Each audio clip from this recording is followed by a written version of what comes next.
家是每个人永远的避风港，成家立业是每个人的人生必经过程。成家即成婚，买房，开启自己的另一段生活。既然房子是我们大半辈子所生活的地方，那么买房风水必然是十分讲究。从古至今，人们一直十分推崇人与居住环境的和谐统一，为何有些房子一走进去就会感觉神清气爽，如沐春风，而有的房子则感觉压抑沉闷，坐立不宁？从风水学的角度来说，其实就是不祥风水在作祟。毕竟好的风水有助于安居乐业，不好的风水只会为家庭带来不幸。一、不要靠近坟场、医院、寺庙，因为这些地方都会带一些不利人居的气场。例如靠近医院会时常听到一些救护车的鸣笛声，容易会让人不安。另外医院也是一个带有阴气和病菌的气场，靠近寺庙也是不好的，因为寺庙五行属火，不是每个人都需要火的。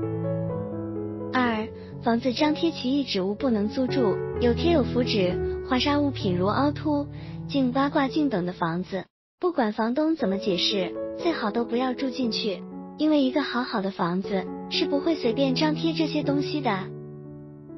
三、不贪便宜租住低于行情之屋子，必有不利市场及租方的条件，如屋子增水上不利于住人，曾经死过人或结构有问题等等。四、客厅太小的房子不能住，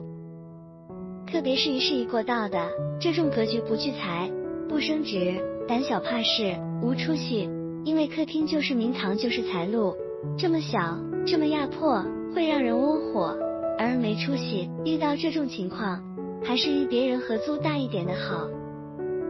五、忌阴暗屋宅，住宅太暗容易招邪，白天开窗屋内仍阴暗之宅，属阴气过盛、阳气不足之地，一般人最好少住。